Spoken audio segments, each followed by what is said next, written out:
Goeiedag almal. Nou, dis my voorreg om vandag met jou te kom deel uit die woord en ek vra net verskoning. Ons het 'n kragonderbreking by die kerk gehad en in die helfte van die boodskap kon ons weer aangaan met krag en die helfte daarvan was sonder krag. So ek gaan hierdie opname doen net terwille van die van julle wat nie vanmôre hier by die gemeente kon wees nie, al ons online kykers en mense wat ingeskakel is en later sal inskakel. Baie welkom. Dit is my altyd so voorreg om die woord met julle te kan deel. Nou, ek het reeds gesê, die tema waaroor ek vanoggend wil bedien is onderdanigheid is nie 'n opdrag vir vroue nie. Baie keer, selfs as jy gaan 'n bietjie navorsing doen oor die woord submission of dan onderdanigheid, sê jy agterkom dat 90% plus van dit wat geskryf word en gesê word is gewoonlik oor vrouens wat as getroude vrouens onderdanig moet wees aan hulle mans. En dit is nie die waarheid nie. God se plan was totaal iets anderste. Ek het so 'n paar weke terug 'n geleentheid gehad om na my kleinkind te kyk, Kaiden, en in hierdie saamspeel en kuier met hom het hy 'n vuil doek gekry en ons was buitekant op die stoep en ek het hom probeer oortuig of net op die plek te kry waar ons hierdie vuil doek kan skoonmaak en hy het so gerebelleer en hy het gesê nee en nou en al die goeders totdat ons later met 'n groot geveg so ver gekom het om daai doek om te ruil. En ek het agtergekom in hierdie proses terwyl ek hierdie boodskap voorberei, sit ons in 'n groot mate met dieselfde situasie as dit kom by God. Daar's soveel goeders wat hy vir ons wil doen, daar's soveel goed wat hy vir ons wil gee, wat hy aan ons bekend wil maak, maar ons beklei dit. Ons is baie keer tevrede met die gemors en die vuil en die verkeerd in ons lewe en ons resist, ons weerstaan hom in plaas van om die geleentheid te gee, om ons te kom help. Om gehelp te word, moet jy jouself onderwerp aan die persoon wat jou wil help. En dis waaroor ek vanmôre ietsie met jou wil deel. Nou by 'n sekere seminaar wat hulle 'n klomp mense gehad het, mans en vrouens, het hulle die vraag gevra, 3 vrae by hierdie seminaar. As julle kan kies uit hierdie 3 goed, watter een sal julle kies? Die een is, nommer 1, om alles te verloor wat jy het en dan weer oor te begin. Nommer 2, om aan jou huwelik nooit weer intimiteit te hê nie. Of nommer 3, om alle seggenskap op te gee, waar jy niks besluite kan neem nie, ander mense besluit vir jou. Jy onderwerp jou aan ander mense en wat hulle sê, dis hoe dit gedoen word. En 90% en selfs 95% van die mense by daai seminaar het gesê, nommer 3, die ander goeders is nie so belangrik nie, maar nommer 3, ons kan nie dit doen nie. Om jou hele lewe oor te gee aan ander mense. So ons sukkel van die begin af as mens met hierdie hele ding rondom onderwerping of onderworpenheid, onderdanigheid. Ek lees saam met jou Efesiërs 5 vers 17 tot 24. Hy sê, moet daarom nie onverstandig optree nie, maar probeer te weet te kom wat die Here wil dat julle moet doen. Moet julle nie aan drank toe buite gaan nie, daarmee gaan losbandigheid gepaard. Nee, laat die Gees julle vervul en sing onder mekaar met psalms, lofgesange en ander geestelike liedere. Sing met julle hele hart tot eer van die Here. Dank God die Vader oor alles in die naam van ons Here Jesus Christus. Wees uit eerbied vir Christus aan mekaar onderdanig. En dan, vrouens, wees aan julle mans onderdanig, net soos julle aan die Here onderdanig is. Die man is die hoof van die vrou, soos Christus die hoof van die kerk is. Christus is ook die verlosser van sy liggaam, sy kerk. Soos die kerk aan Christus onderdanig is, moet die vrouens in alles aan hulle mans onderdanig wees. Nou 2 goeders wat ek net vinnig vir jou wil noem. Die eerste een is, jy sal sien, as jy vandag jou Bybel gaan vat, in die ou vertaling sal jy sien vers 21 en vers 22 is geskuif van mekaar. Van die nuwe vertalings het vers 21 en 22 by mekaar gesit. 21, 22, 23 die res. So hy stop by 20. Daar's 'n rede daarvoor. Want toe die indeling gedoen was, is daar besluit dat 21 moenie deel wees van vers 22 en dis waar een van ons groot, ek kan sê nadele, probleme begin het. Terwyl die Bybel op as ons die konteks van hierdie gedeelte gaan lees, dan wil Jesus en Paulus en Petrus en die ander apostels, dit wat hulle ons leer, vir ons iets sê wat ons dwars deur Jesus se bediening en sy lering sal kry. En dit is, wees aan mekaar onderdanig. En dan vers 22, vrouens, wees aan julle mans onderdanig. Nou die tweede ding wat ek wil hê jy moet oplet, buiten die feit dat in sekere Bybels is dit geskei, is die tweede ding wat vir my belangrik is, in die oorspronklike taal, in die oorspronklike geskrifte, is daar gevind, dat daar in vers 22 die woord onderdanig glad nie voorkom nie. So dit lees soos die volgende, ek gaan dit weer vir jou lees. Vers 21, wees uit eerbied vir Christus aan mekaar onderdanig. Vrouens aan julle mans, soos julle aan die Here. Of soos aan die Here, verskoon tog. Vrouens aan julle mans, soos aan die Here. So die woord onderdanig kom nie eers daarin voor nie. Hoekom?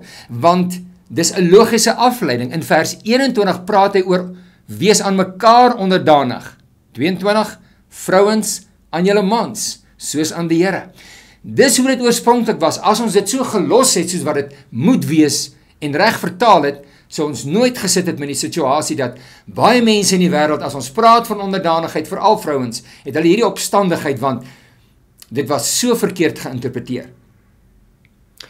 Nou vers 21 het ek in so 'n paar vertalings net vir jou gaan lees om vir jou 'n beter betekenis te gee van wat beteken dit om aan mekaar onderdanig te wees uit eerbied vir Christus. Een van die vertalings sê, in die Engelse vertaling sê, honor Christ and put others first. God's word sê die volgende, place yourself under each other's authority, out of respect for Christ. Nog 'n Engelse vertaling sê, follow the lead of one another. Follow the lead of one another because of your respect for Christ. As ons dit sal doen in ons verhoudings as ouers met ons kinders, mans met vrouens, vriende met mekaar, werkgewers met werknemers, en so kan ons aangaan, mense met mekaar en mekaar onderdanig wees en mekaar respekteer vir die inspraak wat jy kan lewe, vir dit wat God in jou lewe ingebou het om met my te deel. Letterlik, honor Christ and put others first. Place yourself under each other's authority. En so kan ons aangaan. Jesus en die apostels se lering oor hierdie onderwerp is totaal anders as dit waarmee baie van ons groot geword het. En ek vertrou in dit wat ek vanmôre met jou deel, gaan jy dit kan raak sien. Dis belangrik om dit raak te sien, want dit is so. Jesus se lering en die apostels se lering oor onderdanigheid was totaal anders as dit wat ons baie keer geleer het en gehoor het. Onderdanigheid is iets waarmee die eerste mens Adam alreeds 'n probleem gehad het. En daarom sukkel die meeste van ons vandag nog daarmee.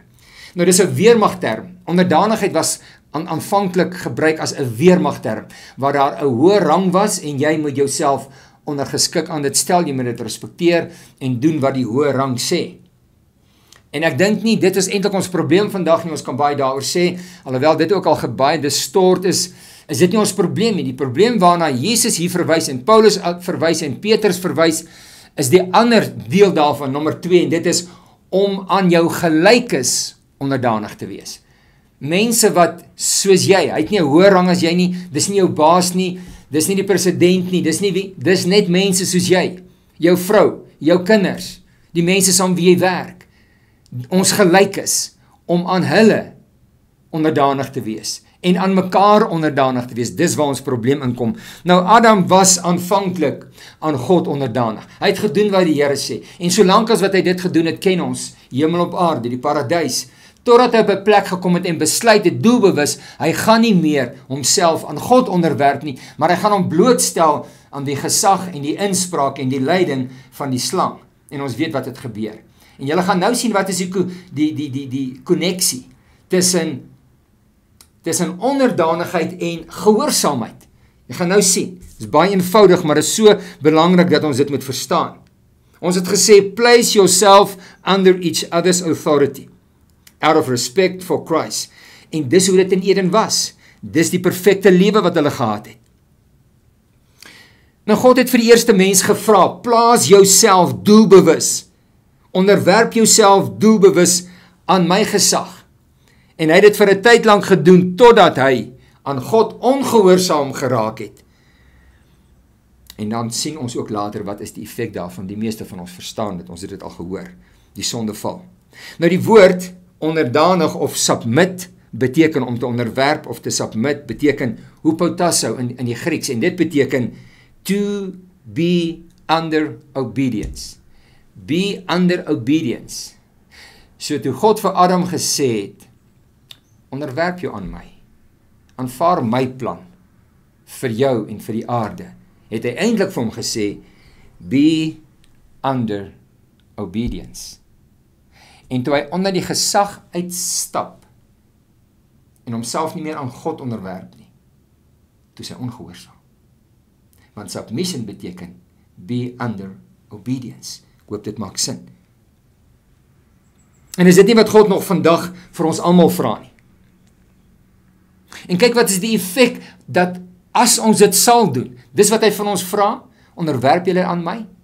Wat is die effek daarvan? Kom ons lees dit, Jakobus 4 vers 7 in die ou vertaling. Onderwerp julle dan aan God, weerstaan die duiwel, en hy sal van julle af wegvlug. Dis die effek daarvan. As ons bereid is om ons aan God te onderwerp. So onderwerp en onderdanig wees, het begin by die mens wat aan God onderdanig moet wees. Onderdanigheid gaan nie oor vroue nie. Onderdanigheid gaan oor die mens wat aan God onderdanig moet wees. Homself aan sy gesag en sy heerskappy en sy gehoorsaamheid te stel, onder sy gehoorsaamheid te stel.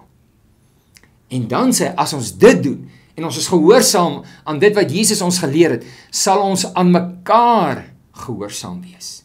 En as ons aan mekaar gehoorsaam wees, ouers teenoor kinders, kinders teenoor ouers, onderwysers, kinders, mense, vriende, aan mekaar onderdanig kan wees, mekaar se inspraak toelaat, met mekaar in gesprek gaan, hoor wat sê mense, aanvaar dat ander het ook inspraak en wysheid en insig en iets om te lewer. As ons dit doen, sê hy, sal ons nooit 'n probleem hê om in die derde plek 'n getroude vrou te kry, wat verstaan waaroor gaan onderdanigheid, aan God, aan mekaar, en terwille van die orde in die huwelik, as die man wat die hoof is wat verantwoordelikheid vat, om haarself aan haar man onderdanig te stel. Dit was God se idee. So ons het nommer 1 gemaak. Die belangrikste, dis waaroor ons praat. Mans kom sit dikwels by my en sê vir my vrou, die Bybel sê sy moet my onderdanig wees. Dit was nooit God se plan nie. Dis nie 'n opdrag wat 'n man vir 'n vrou gee nie. Dit was die man se verantwoordelikheid om vir sy vrou te wys hoe lyk onderdanigheid, om aan mekaar onderdanig te wees, sodat sy verstaan hoe om dit te doen en aan haar eie man onderdanig te wees. Dis God se plan gewees. Nou om hierdie gedeelte te verstaan wat hy sê, onderwerp julle aan God. Weerstaan die vyand. Of verskoon tog, ja, weerstaan die duiwel, en hy sal van julle wegvlug, moet ons eers na vers 4 tot 6 kyk. Nou ek lees dit gou vir jou. Hy sê, weet julle nie, so ons het nou vers 7 aangegaan, maar kom ons kyk eers 4 tot 6, weet julle nie, julle ontrou is dat vriendskap met die wêreld vyandskap teen God is nie. Wie 'n vriend van die wêreld wil wees, wys daarmee dat hy 'n vyand van God is. Of dink julle dat die skrif sonder rede sê dat God die gees wat hy in ons laat woon, ek is gees, siel en liggaam, die gees wat hy in ons laat woon, heeltemal vir homself wil hê, hy wil my heeltemal vir homself hê. Maar die genade, dit wat ons nie verdien nie, wat hy gee is nog groter, daarom sê hy, God weerstaan die hoogmoediges, maar aan die nederiges gee hy genade. Wat is dit as hy sê, hy wil ons vir homself heeltemal hê? En dan sê hy, die volgende sin, maar die genade wat hy gee is nog groter. Die genade wat hy gee is groter as die feit dat hy sê, ek wil jou vir myself heeltemal hê. Heeltemal vir myself. Die genade wat ek gee is selfs groter as dit. Want ek en jy is nie altyd op die plek waar ons elke dag ten volle onsself vir hom gee nie. Maar as ons dit verstaan en die beginsel verstaan, van aan God onderworpe wees, aan mekaar onderdanig wees, en 'n vrou wat getroud is aan haar man onderdanig. Hy sê, as ons dit sal doen en verstaan en mekaar met daai respek en liefde en deernis hanteer, sal God se genade vir ons alles gee wat ons nodig het, om dit te doen, en dit te word, en dit te wees wat ons moet wees. Hy sê in daai gesagsposisie waarin ons wandel, in daai onderdanigheid aan God, mekaar en die getroude vrou en haar man. Hy sê in daai gesagsposisie kom ons en ons onderwerp ons aan God. Ons gee onsself vir God en hy sê 'n man en 'n vrou wat dit doen. Dit is hoe ons die vyand weerstaan. Nie 'n geveg met hom aansit. As ons dit doen, sal die vyand van ons wegvlug, want Satan ken 'n man, 'n vrou en 'n kind wat aan God onderworp is en aan God onderdanig is en doen wat God sê. Die woord sê letterlik, vir so 'n mens sal Satan vlug. Maar ons gaan dikwels en ons het 'n geveg met Satan.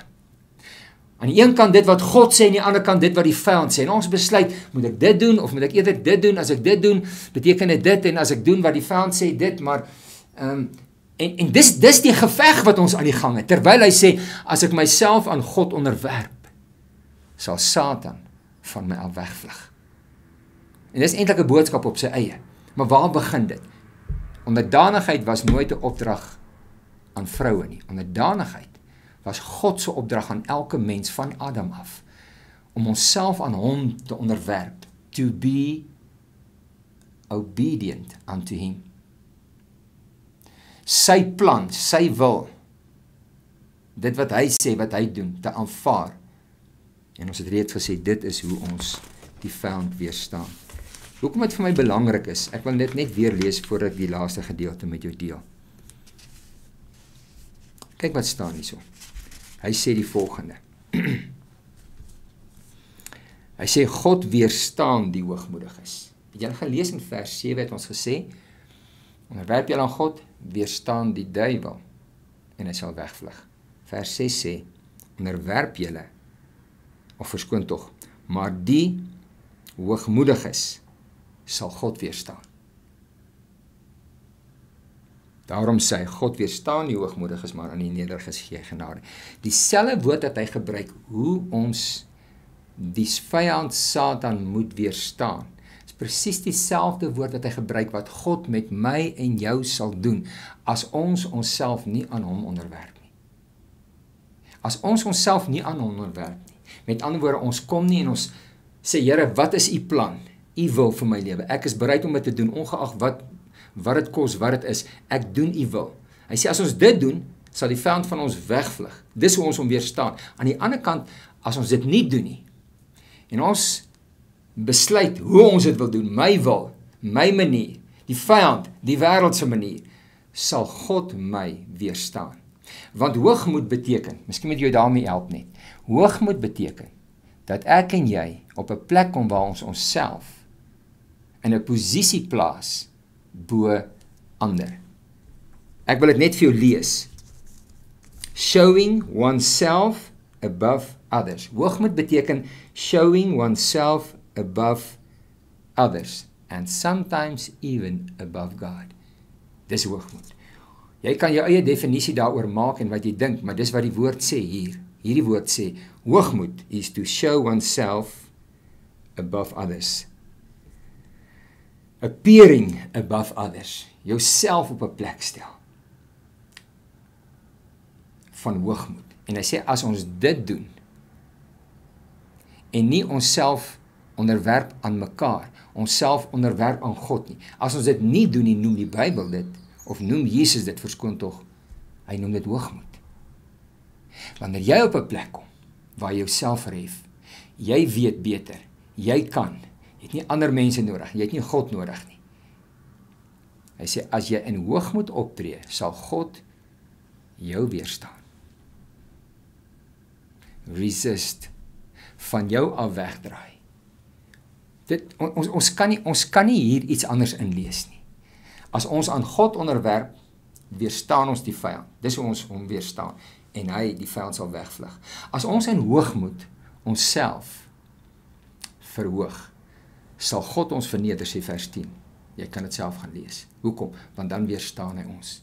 Dan draai hy letterlik sy rug en sê, as dit is wat jy wil doen, en jou rug op my draai, en jou pad loop, en dis presies wat Thessalonisense ook sê, as jy my verloon, sal ek jou verloon. As jy ontrou is, ek bly getrou. Selfe woord, selfe gedagte. Hoekom sê ek dit vir jou vandag? Dis belangrik, en ek wil klaarmaak met hierdie laaste gedeelte.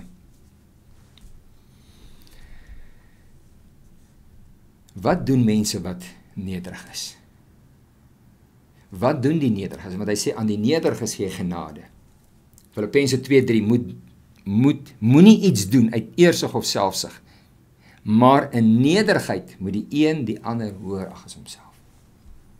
Hoogmoed is om jouself bo ander te stel. Nederigheid is om ander bo jouself te stel. Dis hoekom ons aan mekaar onderdanig is. Dis hoekom ons mekaar erken. Want nederigheid doen die teenoorgestelde as hoogmoed. Nederigheid stel myself onder ander en beskikbaar vir ander. Hoogmoed stel myself bo ander. En hy sê, as jy jouself verneder, sal God jou verhoog. Jakobus 4:10. Onderwerp julle dan in nederigheid voor die Here, en hy sal julle verhoog.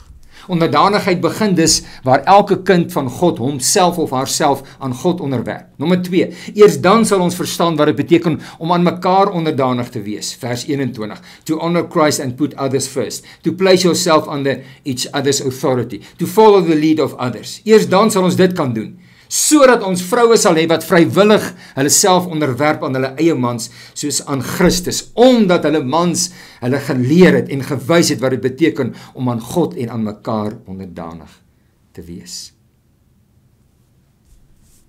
Dis hoekom Efesiërs 5:24 die volgende sê, soos die kerk aan Christus onderdanig is, soos die kerk aan Christus onderdanig is, so moet die vrouens en alles aan hulle mans onderdanig wees. Hy begin by die kerk, nie by die vrou nie. Is dit wat die kerk doen? Ek weet nie of ons kan amen en ja sê nie. Soos wat die kerk. Is die kerk vandag, Jesus Christus se kerk, sy mense, aan mekaar onderdanig, aan Christus onderdanig? Hy sê, as ons dit kan doen, kan ons van die vrou verwag om aan haar eie man onderdanig te wees. Jy moet onder gesag staan om gesag te hê. Jy moet onder gesag staan om gesag te hê. Cassie Carsons van Fishing for the Village sê die volgende, true authority flows from those who stands under authority. True authority flows from those who stands under authority. En dis presies wat in Matteus 8 vers 9 en 10 so verhaal gebeur het met die Romeinse offisier wat na Jesus toe kom en sê, maak asseblief my slaaf gesond, hy is verlam en hy ly geweldig pyn, en Jesus sê, ek sal kom, en hy sê, is nie waardig om, of ek is nie waardig dat jy onder my dak omkom, jy spreek nie 'n woord, want ek is self 'n man van gesag. Kyk wat sê in vers 9 en 10, ek is ook 'n mens wat onder gesag staan, as iemand bo my, ek staan onder gesag, en ek het soldate onder my, vir wie ek sê, gaan daarheen, en hy gaan, kom en hy kom, en vir my slaaf doen dit, en hy doen dit. En Jesus was verwonder toe hy dit hoor, en hy sê vir die mense wat agter hom aangekom het, dit verseker ek julle, ek het nog nooit by iemand in Israel so groot geloof teëgekom. Hierdie man het iets verstaan van submission. Ek staan onder gesag, daarom het ek gesag. Ek is nie die een as ek gaan sit, dan gaan die son onder nie. Ek is nie die baas nie. Ek is nie die een wat alles weet nie. Ek is nie die een wat die hoof is en almal moet onder my wees nie. Ons het verstaan in die samelewing wat dit beteken. Ouers met kinders, soos die dogter wat vir my gesê het, my pa ken my nie. Hy weet niks van my nie. Hy glo wat ander mense sit. Hy sal nooit by my kom sit en luister wat ek sê nie. Hy is eintlik volgens hierdie gedeelte nie bereid om homself onderdanig te stel ook aan sy kind nie. Wees aan mekaar onderdanig. Erken mekaar as gelykes. En dit is, as jy wil groot wees, wees almal se slaaf, wees almal se diensknegt, was Jesus se woorde. Dink vir 'n oomblik aan 'n wêreld, 'n familie, 'n gesin, 'n huwelik waar ons onsself aan mekaar onderwerp, aan mekaar onderdanig is, soos aan die Here. Want ons is mekaar se gelykes. Waar ons Christus eer deur ander eerste te stel. In die tweede plek, to place yourself under each other's authority, to follow the lead of others. Dink aan 'n wêreld vir 'n oomblik waar dit gebeur. Dink vir 'n oomblik aan 'n wêreld waar dit gebeur. aan Christus, aan mekaar, en vrouens aan hulle mans. 'n goddelike orde, en niemand voel bedreig nie. The motive for submission is not social kindness. The motive for submission is not the law of God. The motive for submission is respect for Jesus Christ. Met ander woorde, for what he teaches us. Ek het respek vir dit wat hy sê, en dis hoekom ek dit doen. Nie as gevolg van sosiale kindness, wat noem ons dit, goedheid, ek wil nou nie, ek wil dat die gemeenskap daarom 'n plek ken. Nee, dis nie waar dit gaan nie. Uit respek vir dit wat hy gesê het, wees aan mekaar, erken mekaar, wees aan mekaar onderdanig. Luister na mekaar. Laat ons vir mense geleentheid gee om inspraak te lewer, om hulle sê te sê, dat ons sal luister, dat ons sal hoor. Daar is so baie wat ons daaroor kan sê. Ek wil graag net vandag vir jou gebed doen, en ek wil die Here vertrou dat ons sal iets verstaan van onderdanigheid was nooit bedoel vir vrouens. Dit was nie 'n opdrag vir 'n vrou wat getroud is nie.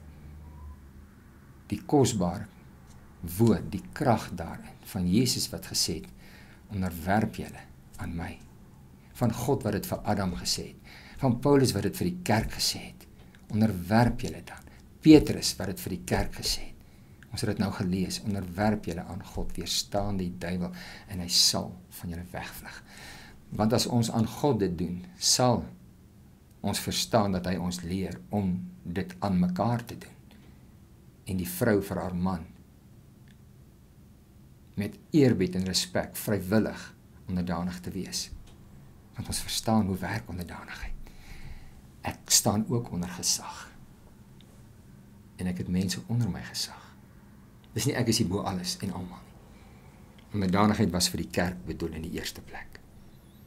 Kom ons bid net saam. Vader, ons kom vandag en ons wil erken dat daar soveel keer in ons lewe hoogmoed is. Hoogmoed gaan oor niks anders as dat ek myself op 'n plek sit in 'n posisie waar God sê, dis nie waar jy hoort nie. Ek het jou nie daar gesit nie, jy het jouself daar gesit. Jy hoort nie daar nie. Ek het julle geskep as man en vrou en medemens, as gelykes. En ja, daar is posisies en plekke waar jy 'n hoër gesag oor jou het, en jy moet jouself onderwerp aan die gesag wat oor jou aangestel is. En Here, dis gewoonlik nie ons probleem. Ons probleem kom waar ons aan die mense wat op ons gelyke vlak is, my vrou, my kinders, die mense saam wie ek werk, my medemens, ons is gelyk voor U, o God, om aan mekaar onderdanig te wees, mekaar te erken, vir mekaar die respek te gee. Ons bely, Here, elke stuk hoogmoed, elke manier van hoe ons onsself doelbewus op 'n plek gestel het wat U nooit goedgekeur het nie, waar ons toegelaat het, Here, dat U ons weerstaan, dat U moes omdraai en sê, ek kan nie dit doen nie, ek kan nie saam met dit gaan nie, dit wat jy hier doen is nie my wil en is nie my plan nie. En net soos wat ons onsself onderwerp aan U, o God, en die vyand weerstaan, so gebeur dit wanneer ons onsself verhef in hoogmoed en dit doen en op 'n manier doen wat die wêreld en die vyand dit doen, dan loop ons die risiko dat U ons weerstaan en van ons al wegdra. Here, vergewe ons. Reinig ons, leer ons wat dit beteken om in die eerste plek aan U te onderwerp, aan U onderdanig te wees, om te hoor, to be obedient unto you, to submit. En dan, Here, dat ons op 'n plek kan kom wat ons kan sien en ervaar en beleef, hoe ons in hierdie plek en posisie van submission 'n vyand het wat vlug, want hy weet wie is 'n man en 'n vrou en 'n jong mens wat aan God onderworpe lewe. Die woord sê dat hy sal vlug van ons. Hy sal net wil wegkom van ons, want hy weet wat ons doen en wat ons in staat is om te doen. Groot en wonderbaarlike dinge in die naam van Jesus. Dankie, Here. Dankie dat U ons herstel in ons posisie, dat U ons herstel in die plek van waar ons weet wie ons is, tussen ons gelykes, tussen die mense wat U om ons gegee het. Ons is nie mekaar se meerdere nie. U het gesê, ons moet die ander hoër ag as onsself. En as ons dit doen en onsself verneder, sal God ons verhoog. Leer ons wat dit beteken. Leer ons wat is gesag. Leer ons wat is onderdanigheid. Leer ons wat is onderwerp, Here. En ons wil begin by U, mekaar, en vir elke vrou wat in die huwelik staan, dat hulle vrywillig dit sal doen, omdat hulle weet, dis die plek waar ek is, waar God my wil hê. En die vyand sal van my en my huwelik en my huis af wegvlug in die naam van Jesus. Ons eer U daarvoor, Vader. Leer ons. Kom plant dit in ons gees en ons hart, is my gebed. In Jesus naam. Amen.